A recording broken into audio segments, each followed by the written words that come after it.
बिहार विधानसभा चुनाव से पहले वोटिंग लिस्ट के पुनरीक्षण को लेकर बवाल मचा हुआ था। चुनाव आयोग की तरफ से वोटिंग लिस्ट का पुनरीक्षण का काम शुरू भी कर दिया गया था और इसके लिए जो नियम बनाए गए थे उस पर विपक्ष चिंता में डूब गया था, क्योंकि लोगों से भारत की नागरिकता साबित करने को कहा जा रहा था। विपक्ष ने चुनाव आयोग के नियम पर सवाल उठाए, लेकिन मुख्य चुनाव आयुक्त ने साफ कर दिया कि वो फैसला वापस नहीं लेंगे। पर जैसे ही ये मामला सुप्रीम कोर्ट पहुंचा, चुनाव आयोग ने यू टर्न ले लिया। तो क्या है पूरा मामला, देखिए इस रिपोर्ट में।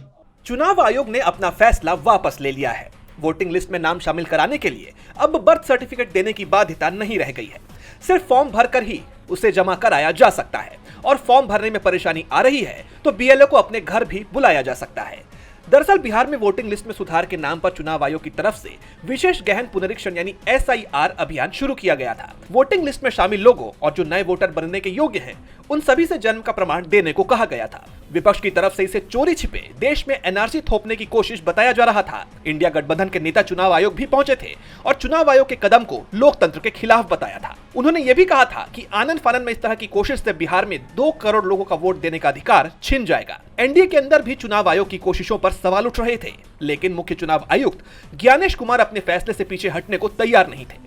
इस बीच खबर आती है कि एडीआर ने चुनाव आयोग के फैसले को सुप्रीम कोर्ट में चुनौती दे दी है और उसके बाद सुबह जब बिहार के लोगों के घर में अखबार पहुंचता है तो वो हैरान रह जाते हैं।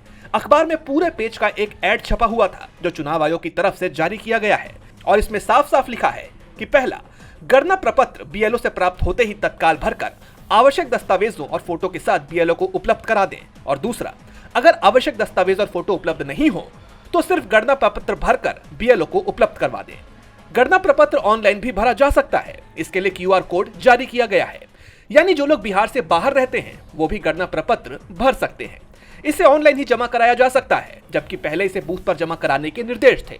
यानी चुनाव आयोग की तरफ से अपने पहले के फैसले से पूरी तरह से यू टर्न ले लिया गया है और इसके पीछे सबसे बड़ा कारण सुप्रीम कोर्ट को ही माना जा रहा है, क्योंकि यह तय माना जा रहा था कि सुप्रीम कोर्ट चुनाव आयोग के फैसले को रद्द कर देगा। डीबी लाइव की रिपोर्ट।